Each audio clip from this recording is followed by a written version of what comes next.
20 h à Golodjibé dans la commune d'Abomey-Calavi dans tout le Bénin. Vous suivez Eden Télévision, mesdames, messieurs.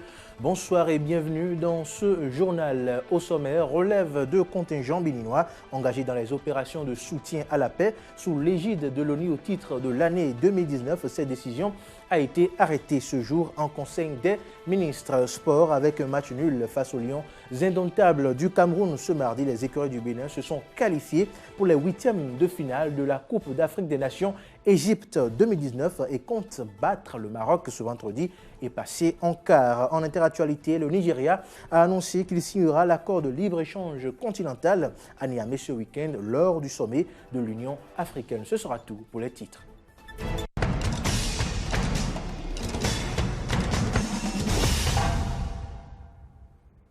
Bienvenue sur Eden Télévision. Si vous venez de nous rejoindre, je vous le disais en titre, le Conseil des ministres s'est tenu ce mercredi 3 juillet 2019 sous la présidence du chef du gouvernement, Athanase Talon. Plusieurs décisions ont été prises à l'instar du financement du plan d'intervention prioritaire dans la réserve de biosphère transfrontalière au parc national W.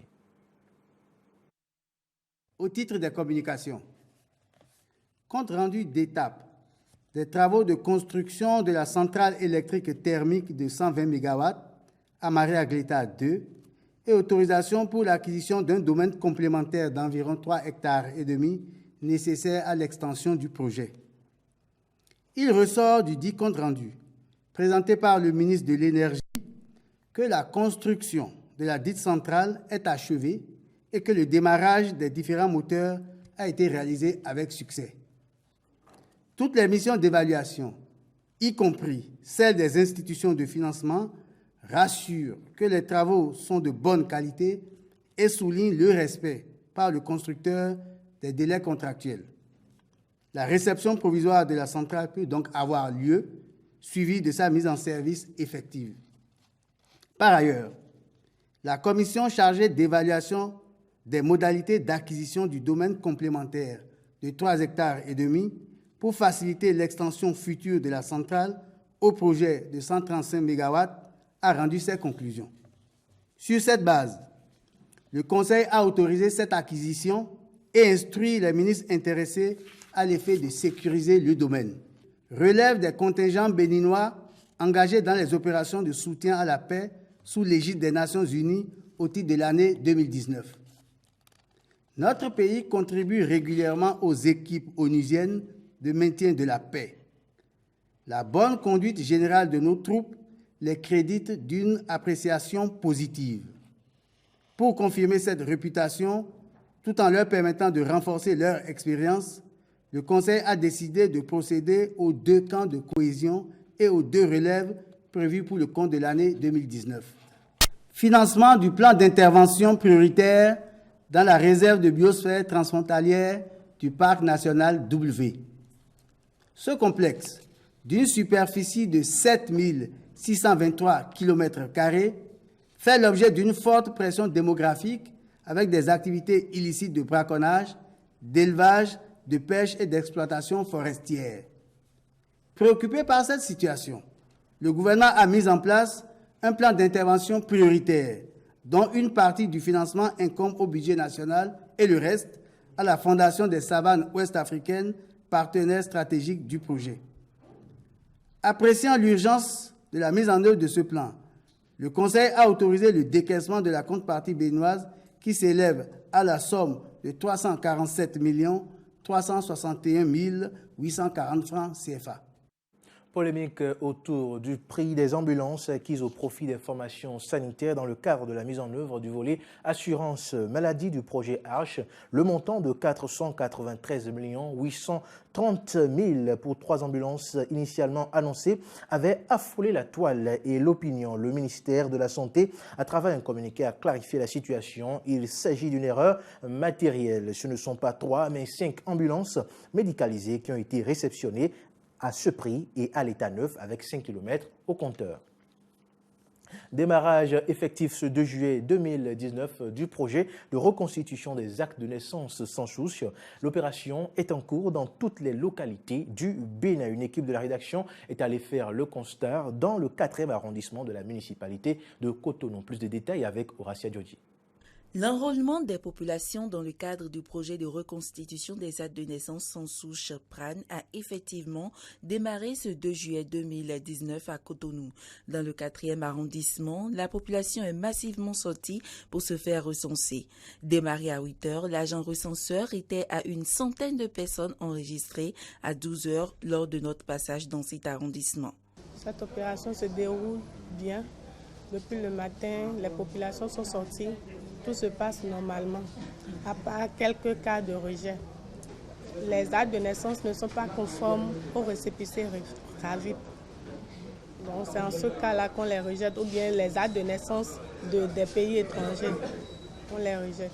Les citoyens concernés par l'opération doivent se munir du récépissé obtenu lors du recensement administratif à vocation d'identification de la population RAVIP.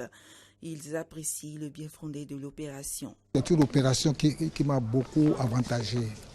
Si j'ai 2 fils et j'étais venu les déclarer, mais j'ai eu des actes de naissance qui n'ont pas de souche. Ouais. Et bientôt mon enfant ira au bac. Donc cela me fait des soucis. J'étais en train de penser comment faire pour lui faire la carte d'identité quand j'ai lu le communiqué. C'est une opération qui tombe à pic parce qu'il y a beaucoup de problèmes qui sont résolus par cette opération. Et nous disons merci au régime en place parce que sincèrement, il y a des situations pas possibles que les gens avaient du mal à gérer. Et avec ça, je pense qu'il y aura un soulagement certain. Du 2 au 17 juillet 2019, les citoyens non détenteurs de souche sont invités à rallier les différents arrondissements sur toute l'étendue du territoire national pour se faire enregistrer. L'opération démarre chaque jour à 8 heures et prend fin à 17 heures. Et puis, nous nous sommes également rendus dans l'arrondissement de Pao, dans la commune d'Abomey-Calavi, où les opérations de recensement des citoyens détenteurs d'actes de naissance sans souche ont démarré. Dans cette localité, 200 personnes ont été enregistrées pour le compte de la première journée. Plus de détails avec Jean-Eudes Nyangolo, chargé de l'opération dans cet arrondissement. Pour la journée d'aujourd'hui, nous avons pu enregistrer 200 personnes.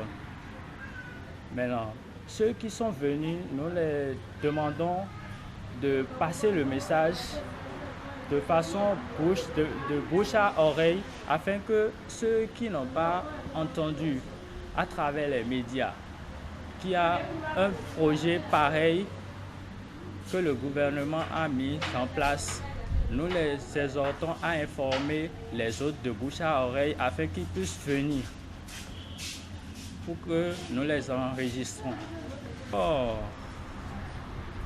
Pour le moment, nous n'avons pas eu un problème particulier, à part le fait que les gens venaient sans les documents imposés. Parce que si tu n'as pas la photocopie de l'acte de naissance ainsi que l'original du récépissé RAVIP, nous ne te prenons pas pour le moment.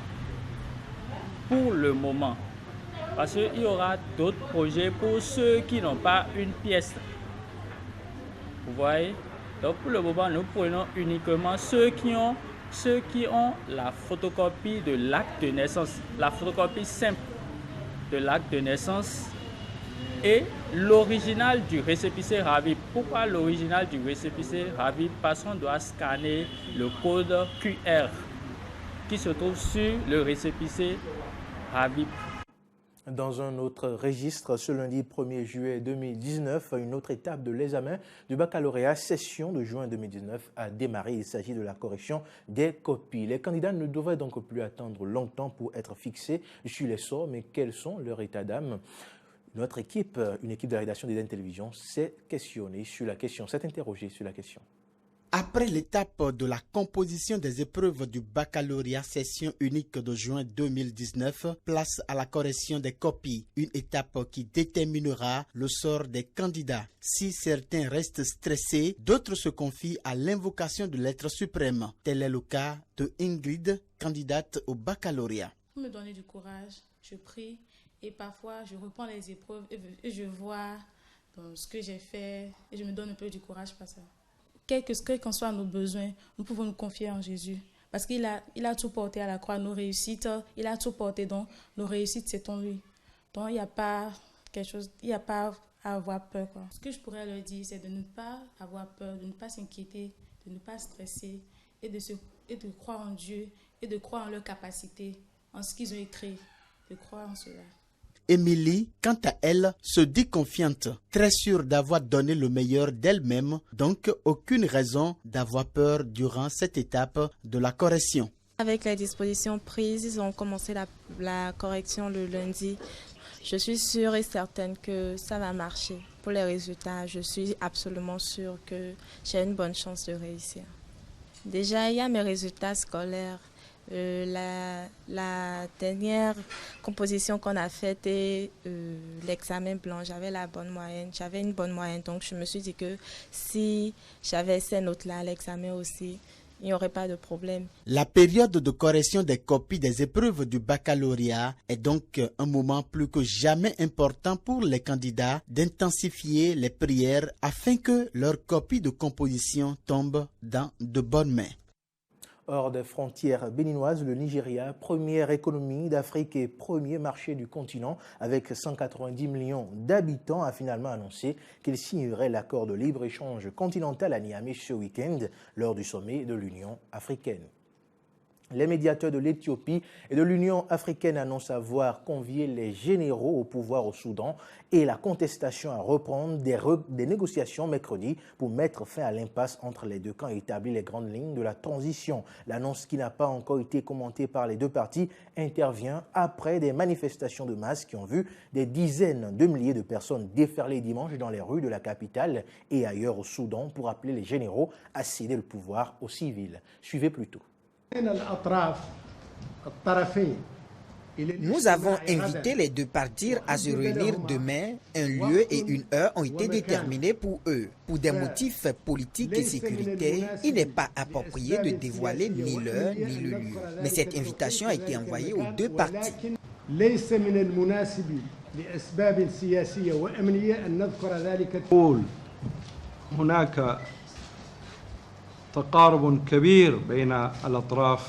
Il y a une grande convergence de vues entre les parties sur de nombreux points dans l'ensemble du document. Il y a toujours un seul point de divergence, c'est le Conseil souverain.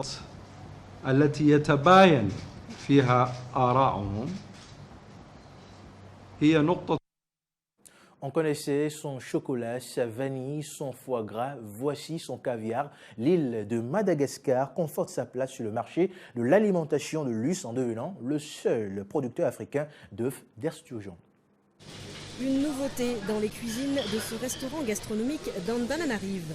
Le caviar de Madagascar est proposé tel quel ou comme ingrédient dans les recettes du chef depuis quelques mois. Ce soir au menu, un saumon mi-cuit au caviar. Avec le caviar, j'aime bien mélanger le saumon et le caviar puisqu'il y a le goût légèrement moelleux, légèrement gras qui ne va pas dénaturer notre caviar. À côté, j'ai mis un petit œuf parfait. J'aime bien quand c'est des produits moelleux et qui ne sont pas trop prononcés pour ne pas dénaturer le caviar. C'est dans cette usine à 60 km de la capitale qu'est produit le tout premier caviar africain. L'entreprise emploie 300 personnes. Après le découpage, le pesage et le rinçage, vient l'étape cruciale du salage. Donc il faut bien respecter le temps à 1 minute parce que sinon le caviar devient mou à cause du sel qu'on a ajouté avec. Si on dépasse 1 minute, on peut écraser les œufs. Le caviar de Madagascar se vend 100 € les 100 grammes. C'est 2 à 3 fois moins cher que le caviar français. Mais ici, on l'assure, la qualité est au rendez-vous. Là, on voit bien que c'est une belle couleur grise. Et quand je sens du beurre frais. Et enfin, quand je la goûte, je vois bien que ça roule dans la bouche. Et pour moi, c'est une bonne caviar. Un bon caviar, selon ses producteurs, grâce notamment aux conditions d'élevage des esturgeons. Au total, près de 300 tonnes de poissons sont élevées ici. Nous avons un lac avec une eau très très pure qui est alimentée uniquement par les eaux de pluie et sans aucune industrie ni activité professionnelle autour.